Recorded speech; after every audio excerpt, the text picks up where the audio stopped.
Hello guys, and welcome to just another update on 502 on the Prowl. I don't know if you can see, but let me move a bit closer here. Maybe you will be able to see then.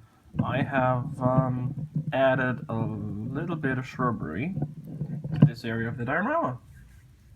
Because I decided, after having some nice trips along German forest roads, while doing other stuff, I decided, well, look, awesome, I can use my long car rides to pick up ideas, look for nature phenomena, and just come up with more interesting ideas and looks I could implement on the diobase. And I decided it's just way too bleak, not enough stuff going on. So I went out and bought myself this, which is, as was brought to my attention, Seafoam. And I bought this, and it's done me a lot of good. I actually bought this in a set from Joe Fix, which also comes with some scatter, so you could actually like have green bushes made out of it, maybe even green trees. But I haven't used the scatter yet because it would just be way too greenish, and I need to find out a way to tint it without it sticking together. So we'll see how that works out. And then I'll probably add a bit more in here with some leafage and some foliage on it. And I also used some of the green line products, as you can hopefully see down there in the river bed. There you go. There's some green line stuff. And as you can see, the river is shiny right now. Like the river bed, I'm sorry, my bad. The river bed is shiny right now, which is because I added a thick layer of agua gloss to it. I want to say thank you to all those suggestions I got in the 502 on the Halt video comment section. And I took them all into account, decided what would be most useful, time saving, energy saving, and money saving, and I decided I would cut out the balsa wood on the edges, which I did, filled the areas that I cut out with new pieces of balsa wood, cut to fit. As you can see in the background there, you have the wood color because I did not tint it yet. Cover up the water with Fimo, which I did, and then cover this with the mud product from the Scenic Factory, which I did, and then pour water on top of this. I poured water on this, and apparently the Scenic Factory mud got reactivated by the moisture of the water product, so it would soak in and once again create cracks.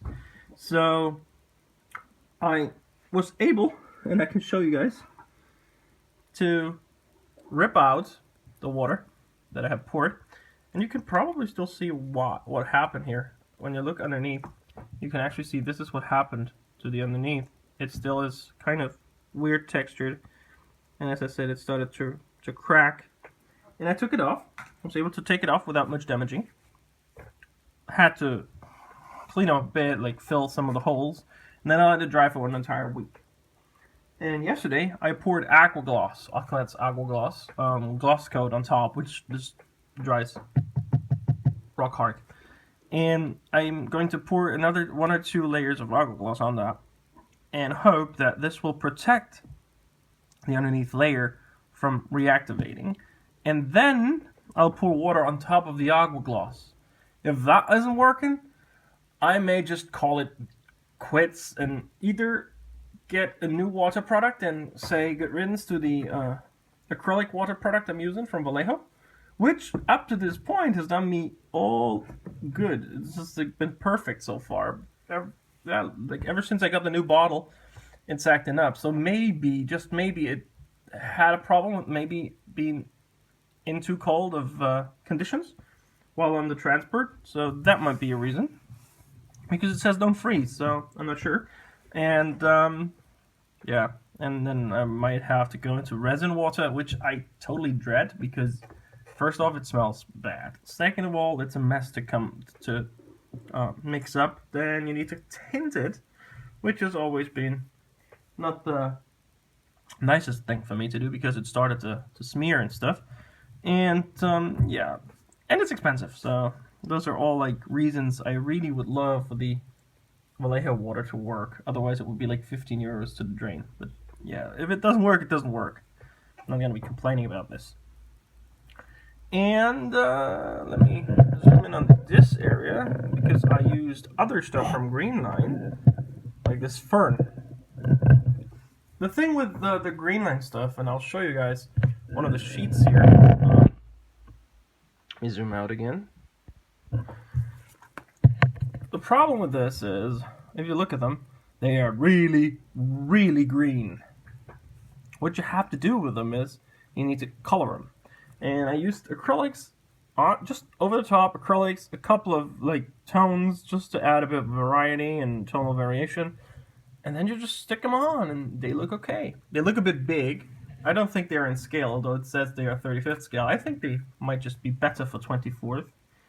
Or even 16th scale, because look at the size of this. This is a big, massive fern. That might be like dinosaur era fern.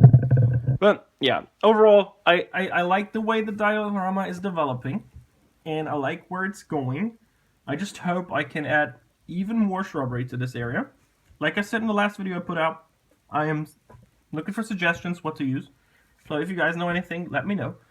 And yeah, I am continuing to hack on with this while the tiger is sitting there. But let me quickly show you this. I bought something else which will immensely help me with the tiger, which is this. It's Micro Rinaldi's Tank Art 1, which well, as it turns out, covers exactly the tiger I'm building, right? So I'll be studying to the minute what he did with his, just so I know what to do, how to do, where to attack the problems I might occur, what techniques I might try, and hopefully I'll get a result similar to his.